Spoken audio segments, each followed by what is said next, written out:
That's right. The sick leave of California is getting a facelift, and the big reveal is January 1st, 2024.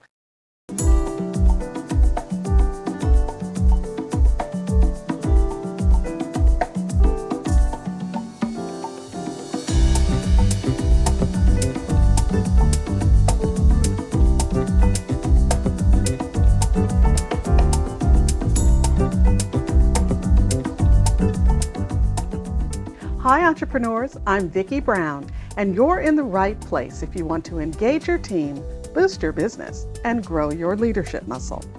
So, in order to understand the update, I think a bit of a backstory is in order. In 2014, California made sick leave the law of the state under the Health Workplaces, Healthy Families Act. And basically, it guaranteed that California employees would get a specific number of paid sick leave hours. Now, the original guidelines provided for 3 days or 24 hours, and employers could set those hours to accrue based on how many hours the employee had worked, or they could front load the time, meaning give it all to the employee at the beginning of the year. Now, the interesting part is that between 2014 and now, there have been a number of cities that have imposed their own sick leave laws. For the most part, the local laws increased the number of annual sick hours available, increased the annual usage cap, increase the amount that could be accrued, or some combination of the above. For instance, in the city of Los Angeles, employers are entitled to 48 hours or 6 days of sick leave each year, as opposed to the state's 24 hours or 3 days. They could still go with an accrual method, meaning they give 1 hour for every 30 hours worked, or they could front load all the time at the beginning of the year. Anything that was unused at the end of the year was carried over year to year.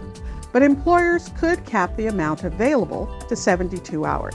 Now, that's not to be confused, which I'm sure you are, with the usage cap. So while you could cap the amount on the books so it wouldn't be more than 72 hours, you could also have a cap on the amount of time an employee could use each year. In LA, the usage cap is 48 hours versus the state's 24 hours. So you can see that the LA City sick leave law offers more benefits for the employee. And that was mostly the case in other cities as well. Berkeley, Emeryville, Oakland, San Francisco, and Santa Monica, just like LA, had offerings that topped out at 72 hours. And they're all still dwarfed by San Diego's 80 hours. Well, the state has caught up. Okay, well, not to San Diego, but it has expanded sick leave at the state level. So that means if you're in California and not in a city where there's a beefier local law, because the most generous leave law is the one ring to rule them all, well, then you're subject to the 2023 California update, which goes a little something like this. Effective January 1st, 2024, companies will have to provide 40 hours or 5 days of paid sick leave. If you're keeping count, that's up from the prior 24 hours. Now, you still have the option of using an accrual method, 1 hour accrued for every 30 hours worked. And you could actually use an alternate accrual rate. But you have to make sure that whatever rate you use will result in the employee accruing 40 hours no later than their 200th day of employment, and they also have to accrue at least 24 hours by their 120th day of employment. Oh, and yes, you can still just front load everything if you want.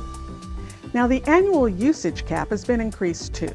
So while it was 24 hours, it's now 40 hours. So you can limit the amount of time an employee can take each year to 40 hours. And also the accrual cap is increased. With the new law, your accrual is 48 hours or 6 days. So even if the employee has rollover because they didn't use all their sick days last year, they can't have a total of more than 48 hours on the books at any one time. The new law also addresses how sick leave does or doesn't impact collective bargaining agreement environments, meaning union shops. Now, I know I said the one ring to rule them all thing because it sounded really good and it's mostly true, but the pivotal term is mostly.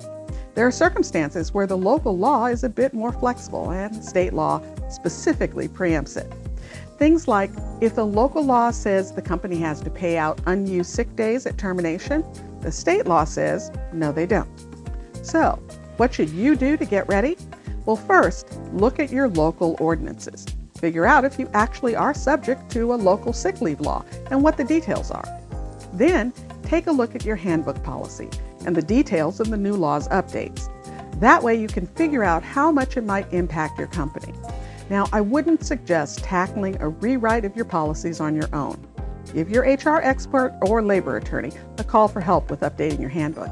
And actually, this is the time to do that anyway because there isn't only one new law for the new year. Update your time off policies in your information or payroll systems so they accrue at the correct rate. Train your managers on the new guidelines so they have the information they need to handle the day-to-day questions. Get your updated posters and notices and make sure your employees are either getting their sick time taken amounts and accrual balances on their pay stubs or on a separate payday distribution. And hey, you don't have to try to remember all this on your own. I've created a handy guide and checklist that shows you a side-by-side comparison of what's changing, and the checklist will walk you through what you need to do to get ready. Just use the link below to grab your copy of the Ultimate Toolkit for California's 2024 sick leave. If you found this information helpful, please subscribe and share.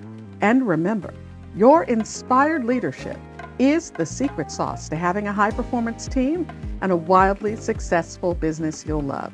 I'll see you next time on Leader's Journey.